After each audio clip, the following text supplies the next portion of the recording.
Australia's number one private personal training franchisor, Scott Hunt, has expanded his business into an untapped market that doubles down on his passion for helping disabled people get fit, a demographic his industry, and maybe yours, has neglected for far too long.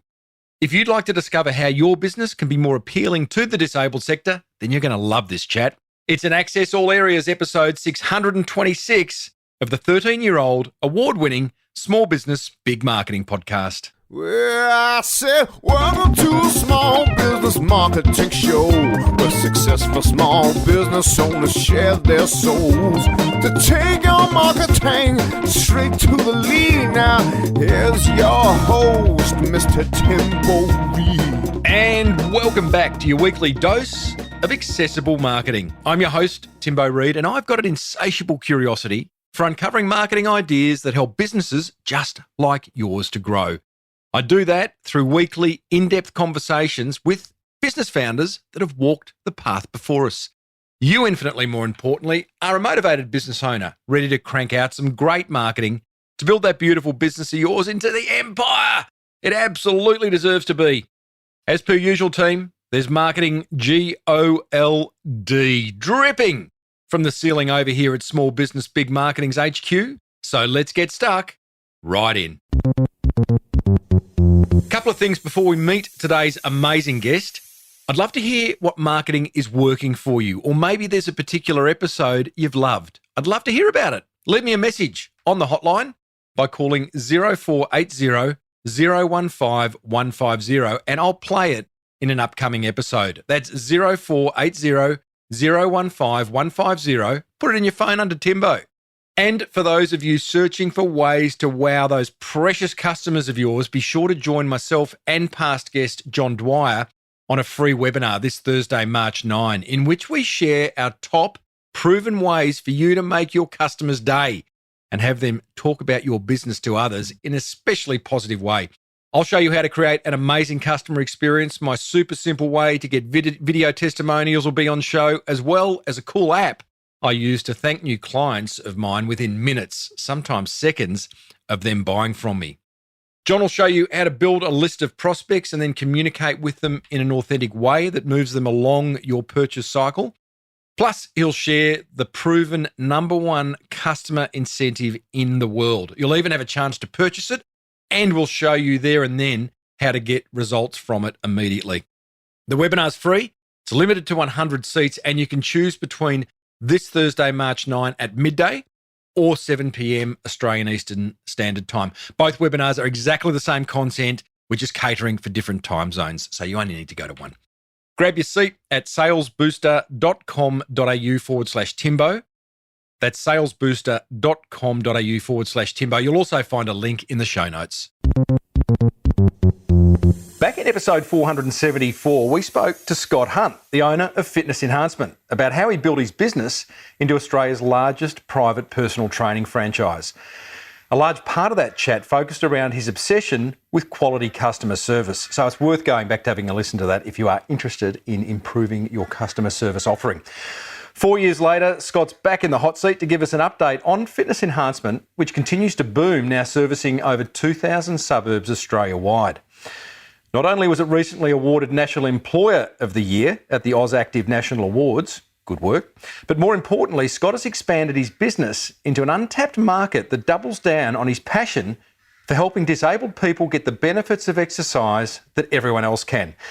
A demographic his industry, and maybe yours, has neglected for far too long. Scott, welcome back. And where does your passion for helping disabled people come from? Thanks, Tim. Look, the passion's really been there from day one. It wasn't even so much people with disabilities. It was just always helping people who need to go to a gym, but at least likely to go, which, funnily enough, is the bulk of the population. Yeah. More people in that category than active gym goers. Yeah, everyone always says that. So it's always been about helping. And that really stemmed from, I guess, being a teenager, being in a gym, feeling kind of awkward myself, and going, geez, a lot of other people seem to feel the same way. And geez, the people who really could do with the benefits of exercise just simply won't go and do it for all those reasons. So I'd always had a few clients with disabilities. And I always wanted to tap into that more, but there was simply just no avenue to do that until the NDIS came along. So that was that moment where we went, finally, we can actually do something more here. And it began as just one of those extra business things you try, and it just went absolutely amazing, and here we are. What you're saying is that you literally want as many people to get to the gym as possible. Most of us don't want to go, and then there's this subset of people who sort of can't go because gyms aren't set up for it. Exactly. They're not an inclusive environment. The average gym says, we cater to everyone. And what they mean is we cater to everyone who's physically and intellectually able to walk in the door and turn on a treadmill, which is not everyone whatsoever. No, it's and not. There's quite frankly, there's simply no large fitness company in Australia focused on disability fitness except for us. Is that right? Yeah. Very rare you come across a niche in business that isn't occupied. It's quite crazy, and it's yeah. one that when everyone says it, everyone thinks and go, yeah, you're right. And you see these fitness industry trends come out every year, and they're going, what's the big trend? And the untapped niche, and it's lately it's seniors fitness they're talking about, which is an awesome area. I agree is fairly untapped too. Yep. But you never ever see disability listed on that list. Now there's 4.3 million Australians with a disability. Is that right? That's 17% of the population. 4.3. Yeah, it's. I don't How do you know. define disability? Well, that's a good question. That is a statistic that the government puts out quite on a regular basis, and the NDIS says on a regular basis. So I guess it's a very broad definition, but mental, physical, extreme, not so extreme. There's a huge range. Not all disabilities are visible. No. One of the clients we have with Fit Your Ability has agoraphobia. She hasn't left her house in years. She has government funding for a personal trainer to come into her home because she has a disability. And it's not just she doesn't like to leave her home, she has a disability, and a lot more than that. I don't personally train her, of course, but we get people like that. Most people would not think this lady has a disability, but at the end of the day, she has no opportunities.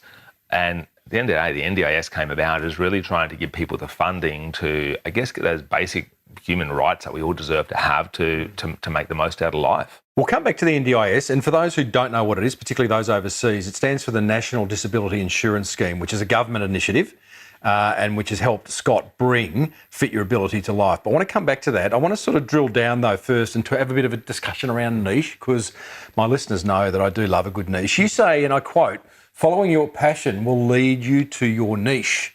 Then you've got to stand up for what you believe in and find a way to make it happen, end quote. Scott, that sounds scary. Describe your journey in regards to finding this niche. Yeah, I guess my niche I sort of figured that out way back as a 19-year-old who knew nothing but thought I did, which was helping people who can't or won't go to a gym. And it's just gotten better and better and better with that. And the more I've doubled down on that and the more I've gone, we are for this type of person, we are not for this other type of person, the better it's gone. And I guess it's kind of having the confidence to actually do that stand up for what you believe in. Yeah.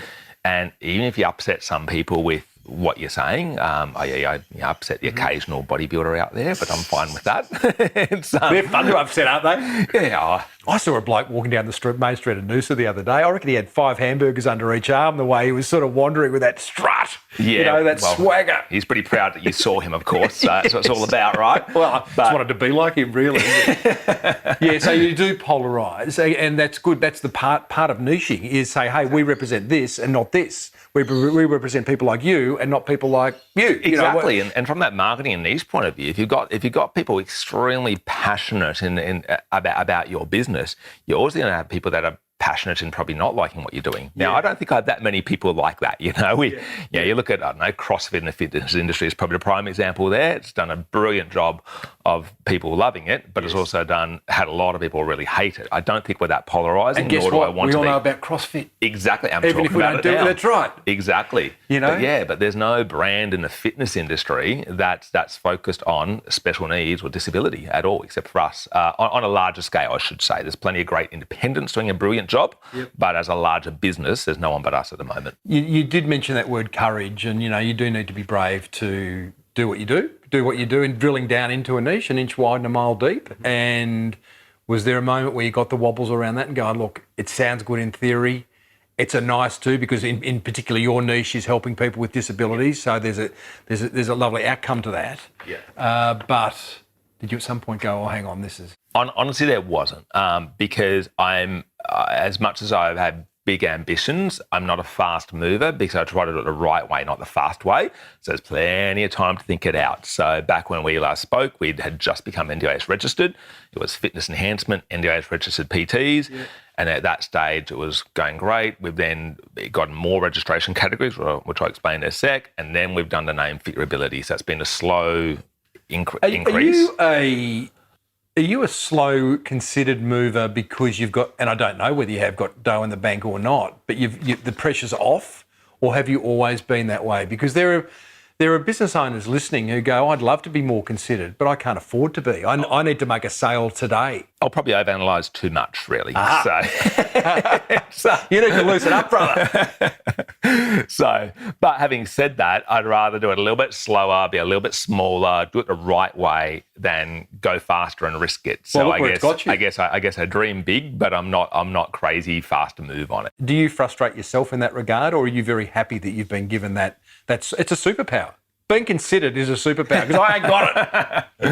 It's a little bit of both, really. I mean, I look at where we are now and I'm so happy and proud with where we are with what we've achieved. Yeah. But I sort of go, if I look back at those business plans, which never come true, we should have been there a long, long time ago. But the main thing is we're there and we're making that difference and it's all heading in the right direction again and again and again. Yeah. So that's the main thing. You sort of go, well, hey, I'm pretty happy with my life right now, both personally and business-wise. Mm-hmm. So, what would I change in the past? Who knows what would have made a difference?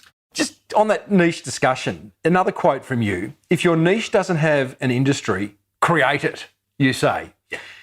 Sounds risky. Is this just for those with the resources to do it? Or you really think like a small business owner could confidently go Well, it would have been a lot faster if I had more resources, I have to say. Yeah. I mean, my entire investment in this company consisted of $400 as a teenager. So when you started fitness enhancement all those years ago, it's done all right in that return. So look, we would be, if we're smaller, we wouldn't be able to do it. And I guess with our franchisees coming on board, that's a big thing I'm saying. They all share that passion.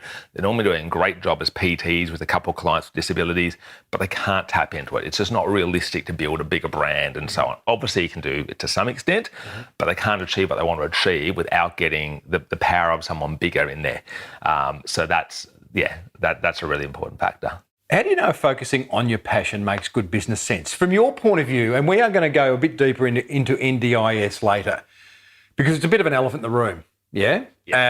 And I say that because, and I won't keep my powder dry on that, but obviously there'll be people who look at you and go, well, you've had a government-funded business success. Well done to you. Yeah. It's anything but that. It's anything but that. We'll come to that.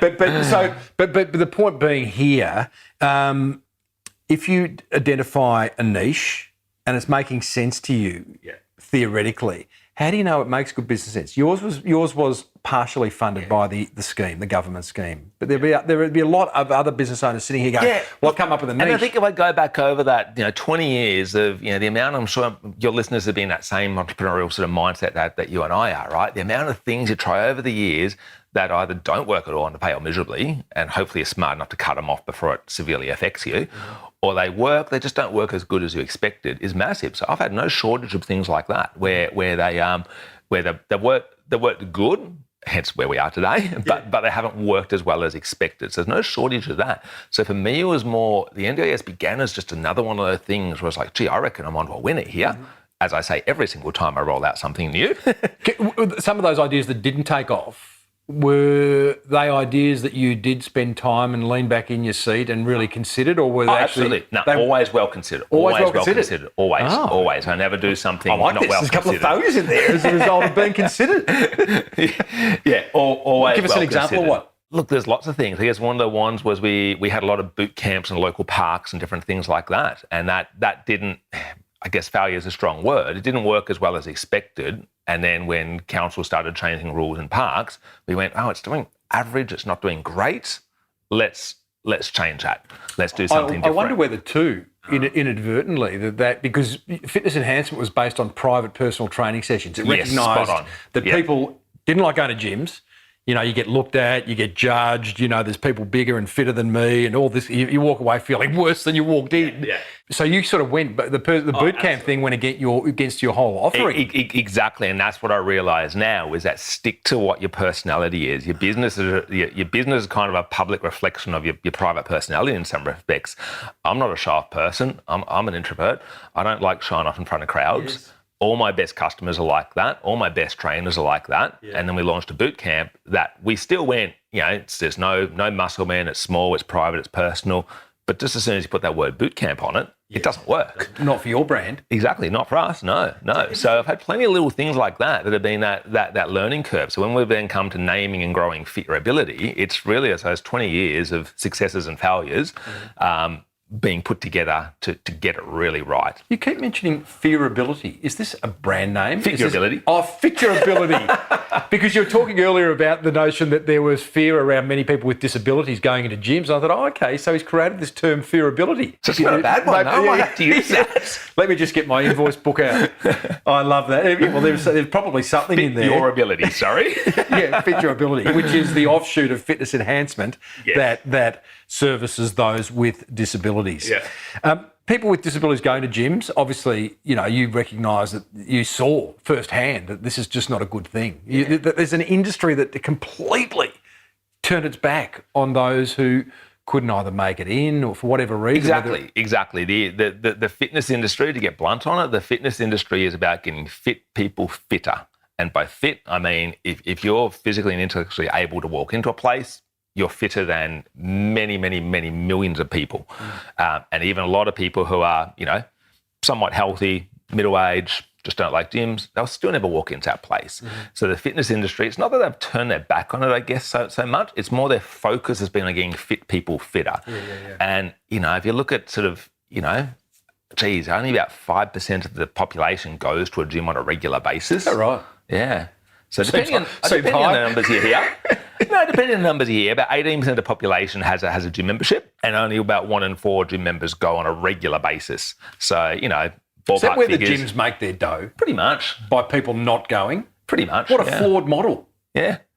Well, for the customer, yes. For the gym, no. No, for the gym. Well, yeah. I mean, you're right. But even at a sort of an emotional level, as a gym owner, you can't feel good about that. It's like, I've got all these people. 3 and 4 are paying me monthly and they're not coming along. That's why I've seen it come full circle, and there's been all the boutique gyms, as they called, all the little small group training places come out because it's come full circle from people being being treated like another number, and people paying premiums for these small group training places. That's where that's come about.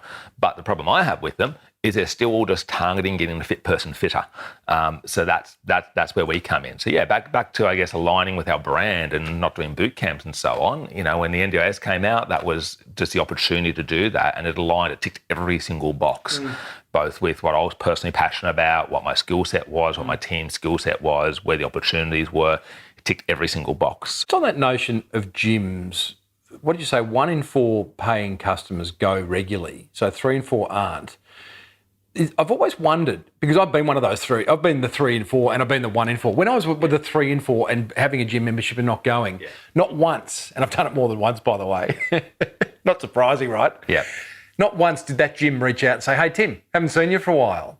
My theory is because I'll cancel. They'll think, so they're just going to let it ride. Just keep swiping his account each month. That is still, if you're at the forefront of what's happening in the industry, everyone's saying don't do that, and these good sort of boutique gyms probably don't do that. But the vast majority of gyms are still in that mindset, basically. So it's I'm not a fan of that. Well, it's actually relevant because I've launched this monthly membership, and I was giving it some consideration last night as to whether. Because I want to reach out, and I know what the answer to this is, but my conundrum was, do I reach out to my existing members each time I put a new piece of content out, or do I reach out to my existing members every now and then and say, hey, how's things going? Are you enjoying the membership? And my fear was, they'll cancel. But that's me doubting the content. I know the content in that membership is really good, so I have to back myself and say, hey, listen, this is a positive. There's new content. How's your business going? Thanks for being a member.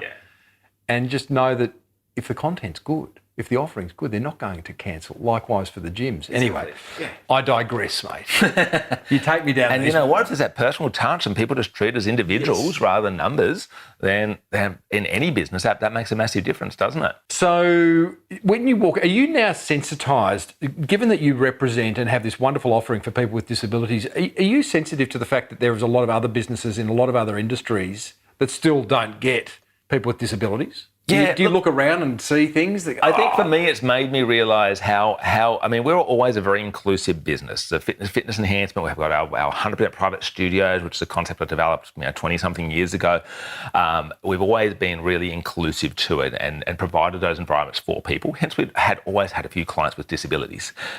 It was just hard to tap into that more. Mm-hmm. So now that as both a caring person and an entrepreneurial person, now that we're so much more into it, I'm like, wow, that's so easier. I can see the opportunities for a tradie to be a more inclusive business, help more people, and get much better business out of it. Can we just spitball that?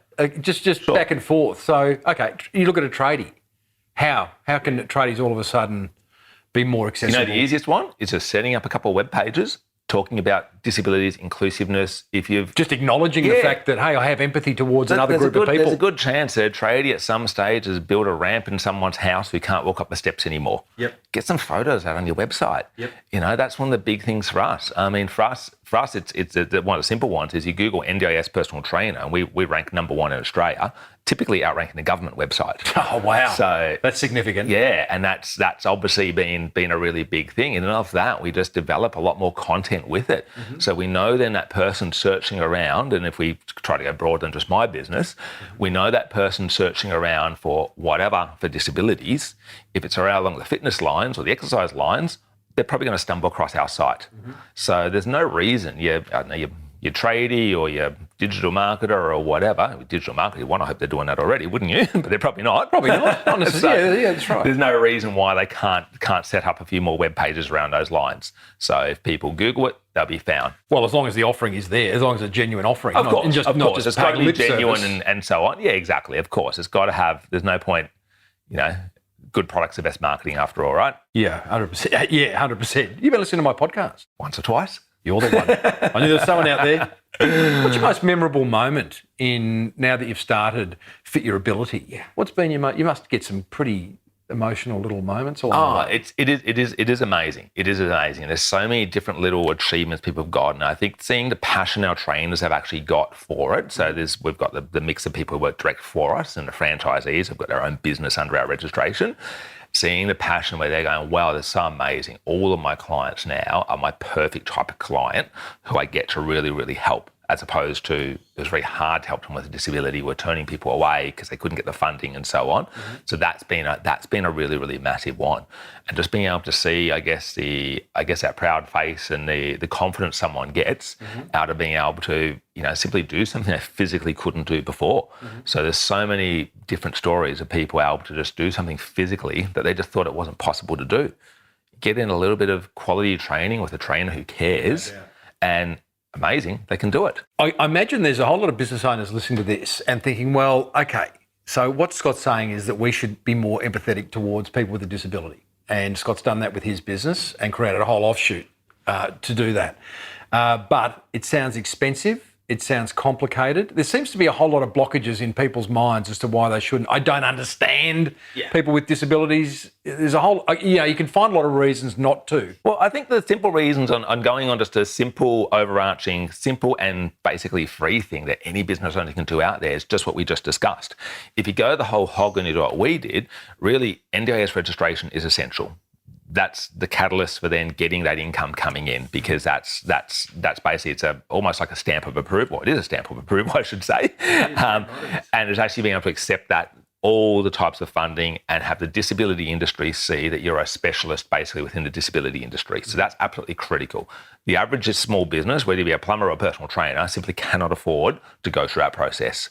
So that's why they come to us and they work under us as a personal trainer or have their business of personal training underneath our brand name to come under our registration. Because you've done all the work, you've got the registration, the accreditation. Exactly. And how much you spent? Lots, tens and tens of thousands to get to where we are with this. Is that just negated most people listening to this who, I can't afford tens of thousands? Or was that the nature of your business because you've got to buy? That was actually my business because we're already the biggest equipment. We're already no, it's not even equipment. It's compliance, it's registration, it's training, it's all those different things. So we're already the biggest mobile PT company in Australia when we did it. Mm-hmm. So as much as it was still a lot of money, it was an affordable number that we could do. We're also, this is a 4-year journey to where we are now. We also became registered for personal training, which is the obvious one. Anyone in fitness would kind of get that. But we still, within that, we still wound up having to turn away a whole heap of the potential customers who wanted personal training but didn't have funding. It's very selective if they give personal training funding too.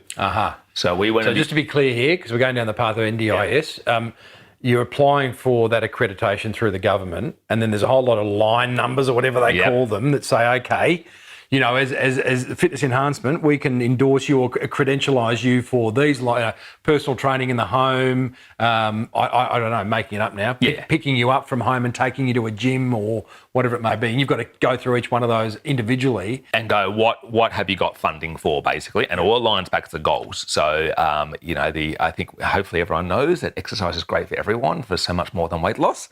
But the reality is, if people just have the goal of independence and confidence, that's very unlikely to get funding for personal training. Mm-hmm.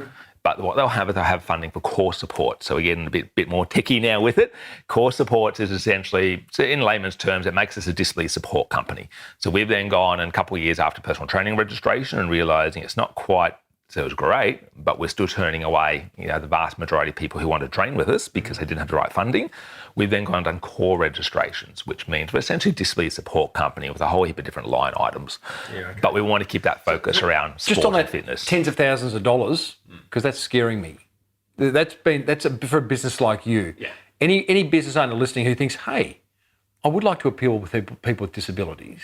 Can you quote it's how long a bit of string, really, Look, if you're going down the registration process, that's a big expense, and it's the ongoing cost and compliance and all those different things. That's a big expense. Yeah. I don't think any one-man show business, plumber or personal trainer, would be doing that. Mm-hmm. If you're a business and you've got a builder with a bunch of staff and you've got $1 million turnover, it's probably a viable thing to do if you want to push down that angle.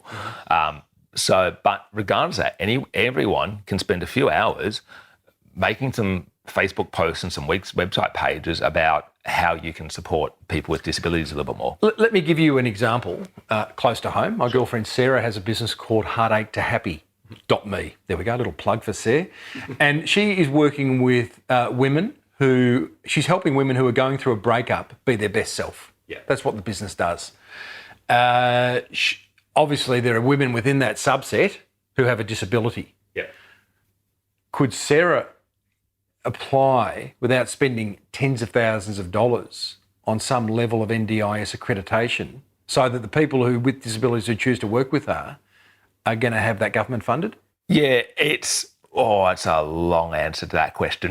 Give us the short version, and then you can call Sarah separately and you can do the consult.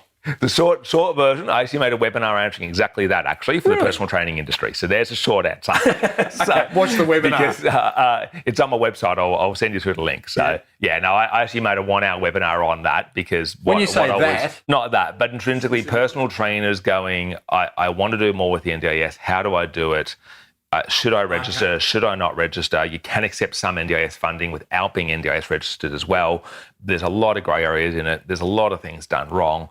And I was seeing a lot of personal trainers do it wrong, have a lot of pain and stress with it, potentially legal implications if they did it certain wrong ways as well, and seeing people not being able to train. So I made a webinar that's had a massive feedback on that. Of course, one of the ways to fix that problem is come on board with us, of course, but it is genuine great advice. Well, when you say come on board with you, are you saying that as just someone who's got NDIS accreditation, and you're saying whether I'm a plumber or in Sarah's case? No. What I mean is what Sarah's business has got in common with us is she's there helping people probably improve independence and confidence and all those types of things. And she's a one-man show business, which is not too dissimilar to the average personal trainer out there. Yeah. They've got a whole bunch of clients, one or two have a disability. They're going, geez, I'd love to be able to help more people like this. What's this whole NDIS thing I'm hearing about? Yeah. How do I do this? And hearing all this misinformation and scary things about it. So it's a webinar just simply setting the record straight. Here's the pros and the cons. Here's what you can do. Here's what you can't do. And if you're interested in becoming a personal trainer under our company, here's how it works with becoming a part of Fit Your Ability. So what's your broader answer to someone like Sarah, who's essentially got a counselling business, and there's a lot of one-man shows and smaller businesses listening to this? Yeah. Is it something they should consider? It's just a little bit, it sounds like there's a bit of work, it's a bit of red tape to get through. I would say they should probably explore it and go, is it for them? They should definitely do some research on it, and even if they don't go down that route, then at least they're going to be able to go, well, hey, off that, here's what I can and can't do. Yep. And maybe I'll set up those extra couple of web pages on being an inclusive business, basically.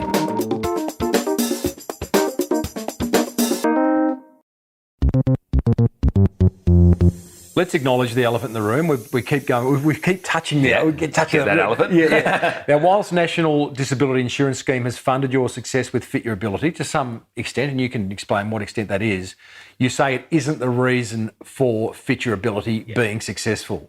So, how do you respond to that comment? Where I'm certainly not trying to, pull up the dirt. I guess it was a catalyst to do what I'd always been wanting to do. Mm-hmm. And the reason it's gone on and been successful, and we've grown to a national level we already had a national business. So to be honest, it was bolting this on to our existing franchisees and giving them a whole second business on top of what they already had with us. It was because we already had that there.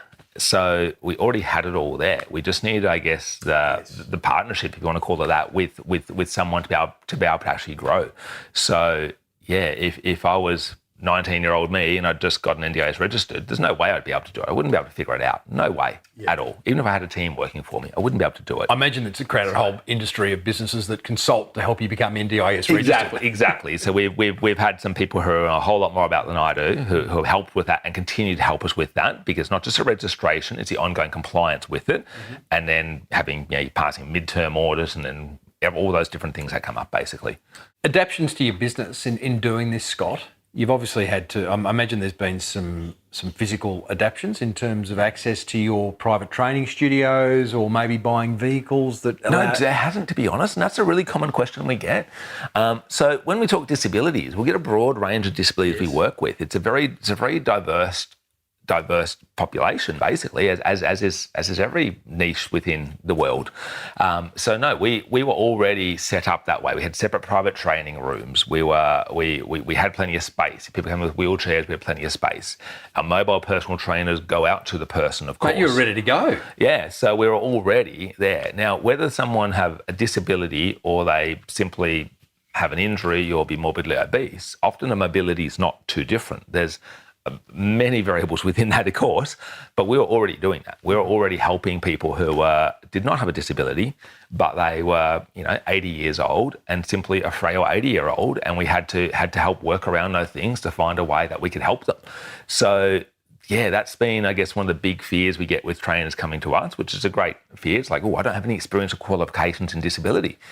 You don't actually need it. We always recommend it, but you don't actually need it. If you're an experienced, qualified personal trainer, and some of them come from a background, some have dabbled in disability support work and so on, to be honest, it's common sense. It's common sense sometimes. Yeah, it is. What support do you give? Do you have to give your staff? Do you have regular training updates or sharing sessions where someone says, "I've just been dealing with someone with multiple sclerosis, and these are the issues we needed to be aware of"? And yeah, we do a bunch of things like that. So we've got those two types of trainers with us, right? We've got the people who work direct for us; it's a job. And the people who are the business owners under us, it's their business, and then they have staff under them and so on.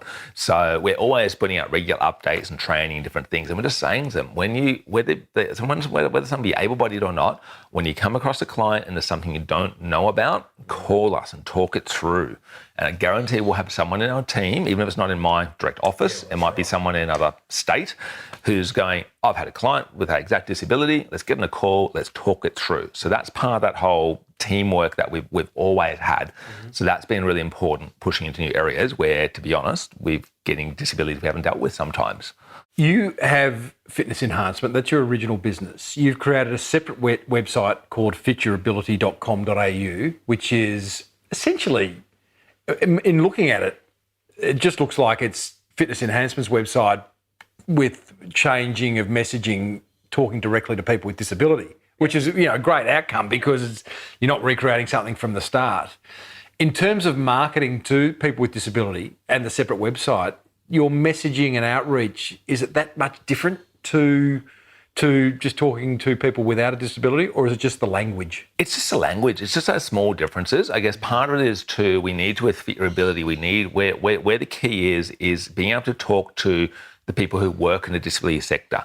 So support workers, support coordinators, the plan managers, they're the people who are typically able-bodied people who then support all the people with disabilities. So it's being able to talk to them is a big part of it. So the messaging's got to use their language. So straight away they read that language and they go, oh, they know the industry. So that's what I'd say to anyone, even if they're not NDIS registered, have those pages talking to disability language, because then people straight away go, you know what you're talking about if you're wording it that way. That's just probably the subconscious thing more than anything. So that's been a really big part of it. And then obviously, as you've said, we knew it was working with fitness enhancement. We've had amazing success with that. So it was more just then taking what we know already works and then changing it to just a slightly different demographic. And we've got thousands of web pages across everything we do, a lot of testing and measuring. Yeah. It's a little bit OCD sometimes, but that's also too. Thousands of web pages? Thousands, yeah. Mainly, is that about, I mean, obviously there's the messaging, disability versus no disability, but is it also a lot of geographic web pages? It's like geographic type ones. We service Mermaid Beach, Gold Coast. We service, Logan in Brisbane. We service... Exactly. And it's evolved a lot over, I've had a website since, I started my website the same year Google was invented. Wow. Which is prehistoric, probably for most of your listeners anyway. So there's been a lot of evolution in what people search for that, and that's always been a big part of it. It's less the suburb they search. Now it used to always be a personal trainer, Mermaid Beach, whatever as you said. Now it's less likely. It's more personal trainer who comes to my house who helps older people to become more mobile. So that what you're describing there is a keyword, which is obviously a long-tail keyword, which are very, very high quality, because if someone's typing that in, the longer the tail they say, the closer they are to a purchase decision. Exactly. So you've got a page, let's understand that. You have pages addressing all these long tail keywords. Exactly. So we do a lot with that type of thing. And so I guess that's the marketing thing that we're doing with fitness enhancement long before Fit Your Ability came along. Yep. But we get all different things. There's people non-stop Googling, can the NDIS pay for a gym membership? The answer is no, by the way. Stupid, I know, but I don't write the rules. But people Google it the whole time. So we have a web page coming up talking about that and why you can't and what you can use your NDIS funding for. And by the way, that's with us. Have you got a web page that really surprises you, that gets a lot of traffic, that is like, gosh, it's just answering a simple question? While you think about that, the example I use, I interviewed this fellow, Tom Willits from LawPath, the biggest online law service in Australia. And he's written a bucket load of content trying to drive traffic like you have deep into the search engines. And the one blog post of all the things he's written... Thongs driving. I heard it whilst driving. Should I drive? I heard it. Can I drive in bare feet? I heard it whilst driving barefoot with my thongs next to me. Love it. I love these stories. I genuinely did. And it's one of those things that have been in the back of my mind for a long time. I love it. And I didn't actually know, and I Googled it, and as a marketing person too, and spot on. So we do definitely have that. We've got one at the moment that's the dead hang for lower back stretch, the hang like that. I don't know why. It's just gone massive. We get so much out of it now. I have no idea why, just in the last year or something, and it's consistent for last year. And that was just a real quick, basic little blog we made like 10 years ago and had even horrible photos. We updated the photos and made it look nice and everything, but being careful not to break whatever magic sauce we got. But sometimes it's a numbers game, It's like, it's almost a bit like going fishing, You gotta just get out there. Lots of lines in the water, mate. Put line in, and if you combine that with some intelligence and experience as well, then you're going to be successful. Well, the stuff Harry Sanders talked about in a recent episode of what you should do in 2023 to be on page one of Google, talked about a lot of digital press releases, a lot of new content, keep adding the content. I think the big learning here that you shared, people need to understand that a website, Google don't see a website. That's just a one unit thing. What Google see is how many pages that website has. And the more pages you have, offers the more opportunities for Google to index your business. You've got thousands of pages. That's thousands of opportunities. Thousands of pages on target to our topic, perhaps more importantly, right? Because if as you know, and hopefully your listeners know too, if you've got 1,000 pages and they're all talking about all random things and they're talking about whatever business in India, it's not going to rank. No. It's going to do more harm than good. Right. So ours are all on target with it. So even though we, with fitness enhancement, will have pages talking about boot camps and disability, quite different. They're all still talking about physical fitness and then fit your ability, of course, and just doubles down on that. We've gone, well, this is an area that's great for us and is amazing for us now. We need to double down on that. We need to develop a name that is paying tribute to who we are now as a company, as opposed to the name I started when I was a teenager, and have both names. So that way, whether it be Google or the disability industry or the franchise industry or the fitness industry, they all go, this is the specialist company within disability fitness, is Fit Your Ability. And every single part of it is about that. There's that fearability word again. Fit Your Ability. I know. You can adjust the audio there. Tell me, was it an NDIS requirement that you create a separate website and brand name in order to qualify? Or because the easier thing would have, I mean, the more websites, the more work, right? The easiest thing for you would have been to bolt on to fitnessenhancement.com.au, a whole disability. Well, that's what we had originally. So why did you break away? Because we went, it's fitness enhancement NDIS registered personal trainers doesn't have quite the same ring to it to fit your ability. So that was it. It was about getting a brand and being on brand with it. Because the reality is most website visitors get to a web page, they look at it for 1 second and they go, is it for me or not? And they go back. Yes. And we're still doing great with it. We were, and we still have these pages on fitness enhancement because that's still, it's a website that's over 20 years old. It still outranks a lot of our Fit Your Ability pages. No doubt. So we still have those there. For us, we don't mind if they contact us from either brand. We're the same place. I suppose from a marketing messaging point of view, Scott, too, having a standalone website for those with disabilities, it's making a statement that we're serious. Exactly. We're not just putting the disabled sticker on the shop door saying, we care. Exactly. There's nothing worse than that business that's going, we cater to 50 different things, and it's like you can't specialise in 50 different things. That's not possible.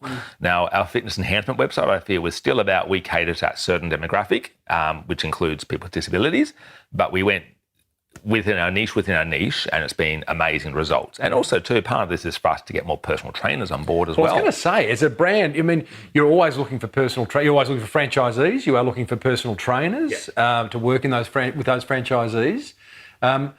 It really strengthens the brand. It's your offering has just become so much deeper and wider. And if you've got a caring personal trainer, which I would imagine underpinning any personal trainer is care. Yeah. You care for people getting fit. You care for people living longer, having less pain. So this is a wonderful add-on that must have sort of turbocharged your It is absolutely franchisee inquiry. To be honest, it's become a 2-for-1 deal as a franchise. Yes, that's right. It really has. You'll see and this is where franchise is such a broad term as to what the definition of a franchise is. You'll see certain other franchise brands in hospitality brands or whatever, and they'll then go and set it up as a separate brand competing against their first brand. There was never any doubt that, we would never do that. That's ridiculous. When someone, so our Malula Bar franchisee yesterday, and he came on board in part because of the NDIS registration. So it made sense that it was a 2-for-1 deal. Yeah. It's our job to go, well, you own your exclusive territory. To you in that area, our complete loyalty, no matter what, goes to you in that area, and it's our job to continue to find new ways for you to grow your business and expand the menu, I guess, to talk in, generalised franchise hospitality terms, to expand that menu and give you more opportunities to tap into that. And we've expanded that menu.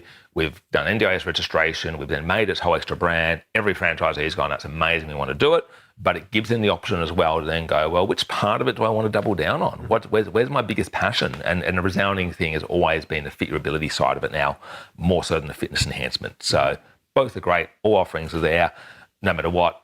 Hey, a franchisee gets all the options they can do. They can do what they like and really follow what their passion is within that. Great point of difference. Has it made you fall in love with your business more? Yeah, it's definitely reignited a little bit. I've always kept the passion, I've got to say, but there has been the highs and the lows over time. And there's that horrible time called COVID too, right? That wasn't the best. So, yeah. In particular for the fitness industry.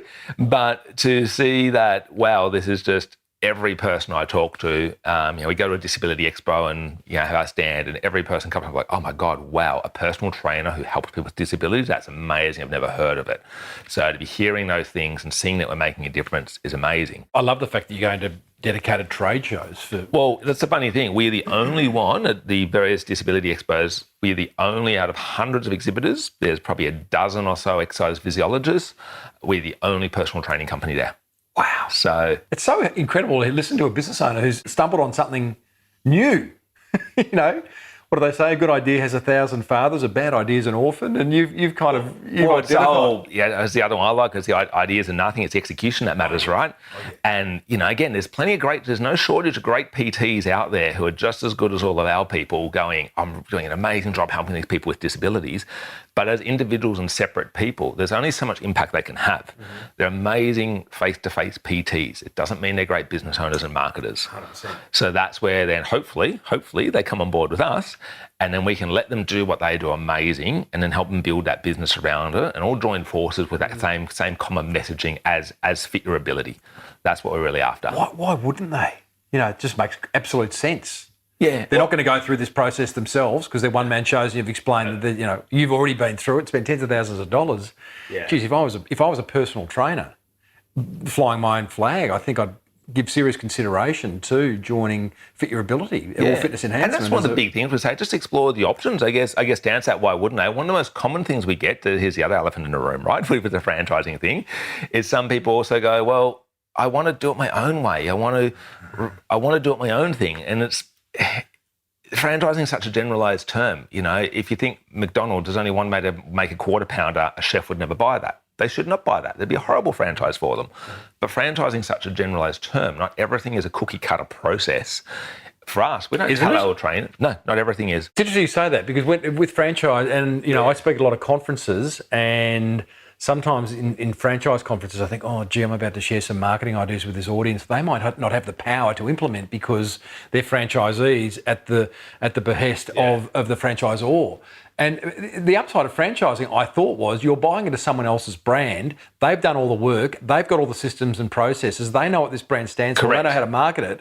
So stand aside, franchisee. I've got this, says the franchisor. You're saying differently. No, that is correct, but it doesn't have to be in every single element. There's a business running, there's the human resources, there's the marketing, and then there's the actual being on the tools. Yes. Making a hamburger or doing a PT session in our case. So that's where we give that creativity and that freedom. Where the term franchising comes in from a legal perspective, it's a bit like that whole, getting deeper into it now, the whole employment thing, whether you can call it a contract all you like. If it looks like an employee, sounds like an employee, is an employee. Yeah. Right? Yeah. It's the same with franchising. If it looks like a franchise, sounds like a franchise, it's a franchise. You can't call it a license or an affiliate or any rubbish like that. You can't do that. So that's why we did it right from day one within that. So it's when you're running this type of system to tick all the boxes, it's a franchise system. Have you, I've forgotten his name. I should have done my research prior to the interview. You would have listened to it, and I'm sure you'll know his name. It's the fellow on the Gold Coast in Surfers Paradise. He's a quadriplegic. He was a guest on this show. He looks like Perry. I remember that. Yeah. Perry Cross. I remember he spoke at my high school when I was in grade 12, actually, shortly after his accident. So we're going back a while there. I won't go into any great detail. Suffice to say, this was an incredible interview I did with a fellow. Perry Cross broke his neck when he was 18 in a rugby accident, has been an aspirated quadriplegic now. He's 40-something. Incredibly looks like Christopher Reeve, was told he'll never fly. He says, bullshit, I'm flying over and meeting Christopher Reeve before he passed away. Yeah. Why do I raise Perry? I was just wondering whether you have any strategic partnerships that have really amplified, and Perry would be one of them, on the Gold Coast. Yeah, at this stage, no. We've got a few we're talking with and working on at the moment, which is really gonna improve things. But right now, it's just more. As soon as people see the brand, they realise what we are. That's what does it. So yeah, that's a really big part of it. How do you measure the success of Fit Your Ability? And how do you continually improve? Yeah, so inquiries is a big one. Just simply how many inquiries are we getting? What does it cost per inquiry? Those basic metrics that every business owner should know. What does it cost to get not just an inquiry, but a quality inquiry? It goes on to become a long-term customer. That's a big part of it. How often the person trains, lifetime spend, all those different things. That's from a purely numbers point of view. That's part of it. I guess the other one is looking at the future and where that's heading as well. And again, there's no other sort of brand in the country doing what we're doing. You're looking overseas? Not to expand, just for information, maybe an accountability buddy who's doing what you're doing but is a couple of years ahead, although maybe NDIS doesn't exist over there in some shape or form. Yeah, I'm sure it depends on the country as to what's around. I mean, NDIS didn't exist. It was started in Queensland sort of 4 or so years ago, and I think in other states maybe 6 years ago from memory. So it's a very unique system. So I don't quite know what other countries have. But I guess in regards to that, our best person with that is the gurus we've got behind the scenes who we consult with on how to do the NDIS registration side of it.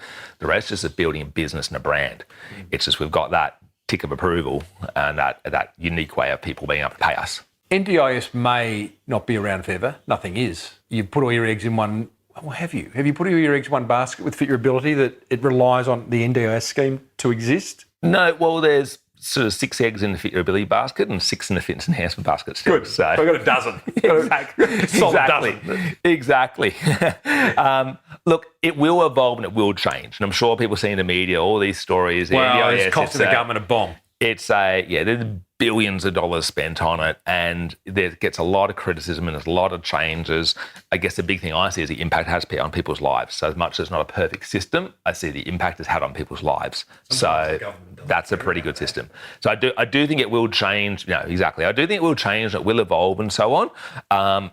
As far as it could be better for us, it might not be worse for us. As I've said to, sometimes our franchisee will see an article in the news going NDIS funding cuts and be like, oh no, and it's like, yeah, but that might, I don't know.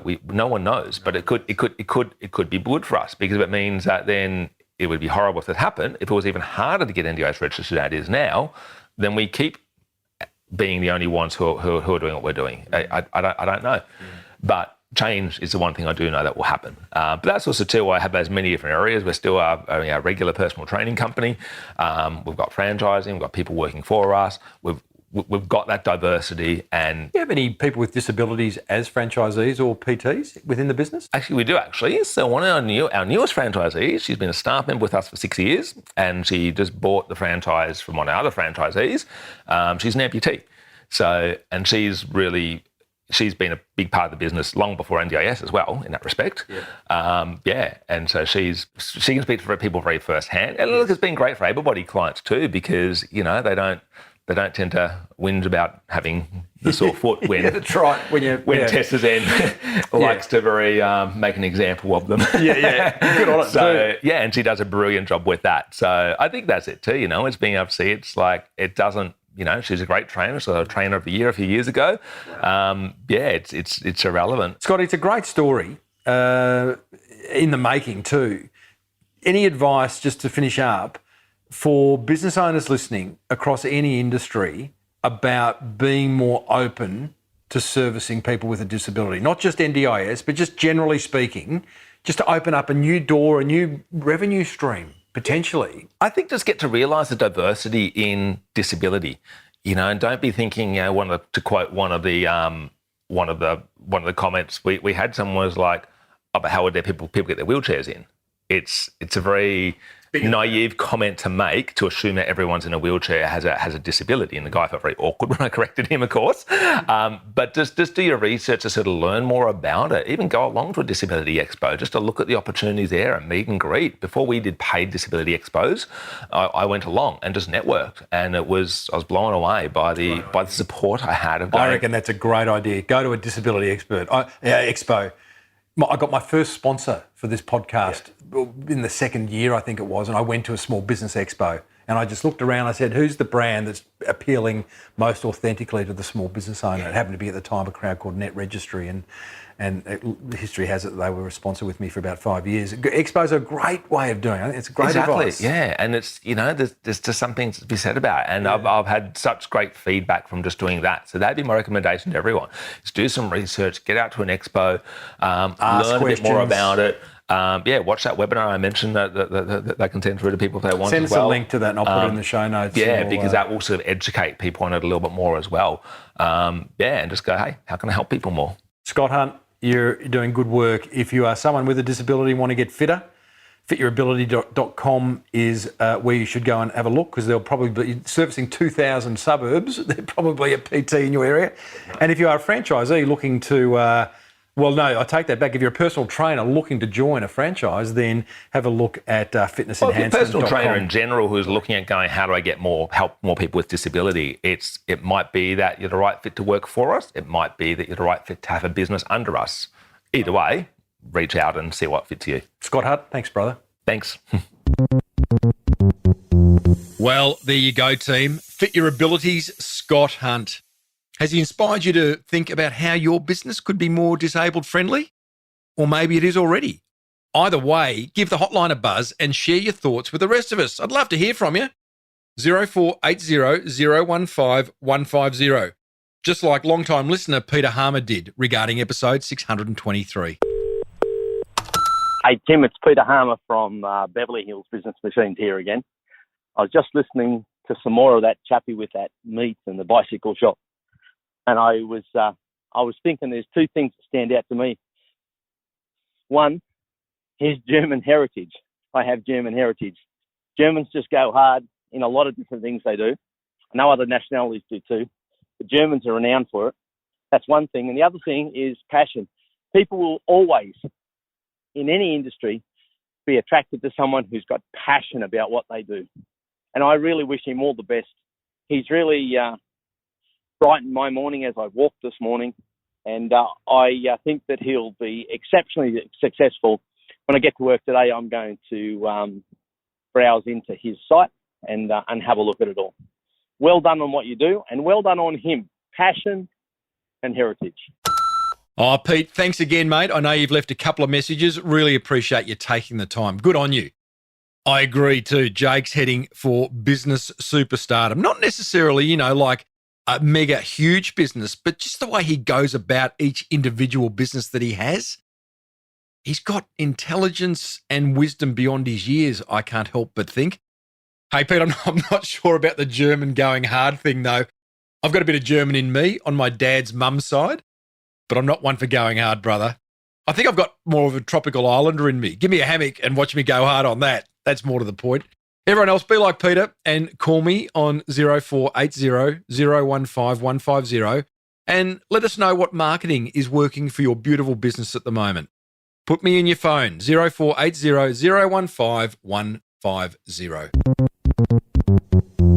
All right, it's time for you to take action on what you've learned, because guess what? Ideas remain exactly that, without action. If you'd like to support the work I do for small business and want even more of me, then check out my exclusive business owner membership at patreon.com/marketing podcast. Membership starts at $8.50, and that's all tax deductible. It's a bit of a bargain, really. There's 3 tiers of membership. Take a look, patreon.com/marketing podcast. Got some cracker episodes coming up for you. Next week, we meet a young fellow whose pillowcases are helping cure acne. Figure that out. And I also recently had a fascinating catch-up with Ben Goodfellow, who owns the Tradie brand, which has gone from selling undies and workwear to pretty much every category under the sun. And I am very curious about why he has done that. Really, really good chat I have with Ben. If you enjoyed today's episode, please hit the subscribe button on your podcast app. Maybe even leave a review if you're feeling fancy. You'll also find 625 more chats with successful business owners on your app. A big thanks to editor Alex Amster for stitching the marketing gold together, and to our in-house rock star Lockie Doley for the music bed. Most importantly, though, a very, very big thanks to you for tuning in. I appreciate you making the time a lot. May your marketing be the absolute best marketing. Bye for now.